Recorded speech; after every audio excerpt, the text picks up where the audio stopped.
Bien-aimés, nous revenons sur notre enseignement sur la vraie doctrine que nous avons vue quelque temps.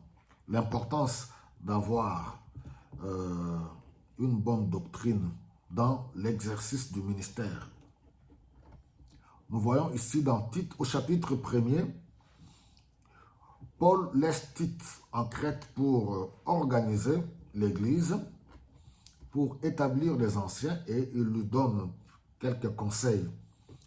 En dehors de tous ces conseils où les anciens doivent avoir un bon témoignage, mari d'une seule femme, que ce soit des personnes exemplaires, qui ne s'adonnent pas à l'alcool, qui maîtrisent leur famille, des personnes qui doivent être modérées, exemplaires, avoir une bonne conduite.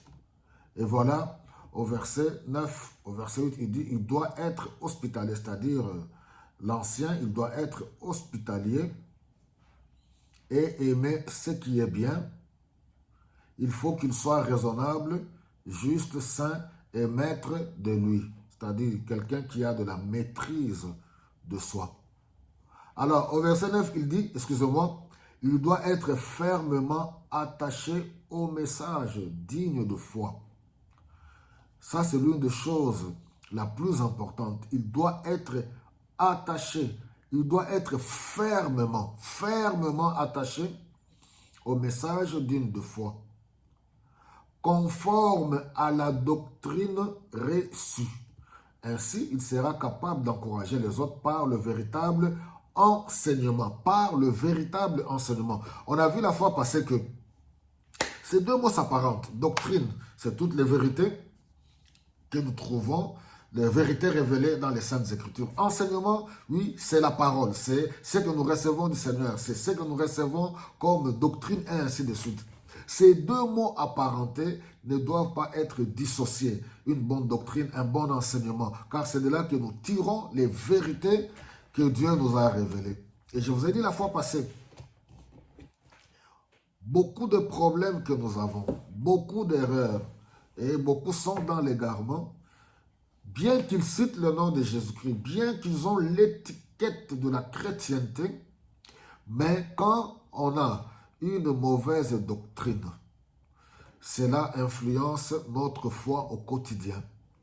Et c'est pour cela qu'il est tellement important que nous puissions avoir une très bonne base, être bien formés, connaître et comprendre convenablement les Saintes Écritures, ne pas les interpréter autrement. Paul a dit aux Galates, si même un ange ou nous-mêmes venons vous annoncer une autre évangile que celle-ci, que nous puissions être anathèmes, que nous puissions être maudits. On ne peut pas, même un ange du ciel, même celui que Dieu a envoyé, si nous nous détournons de la bonne doctrine, vraiment, oui, qu'on soit traité et qualifié de maudit.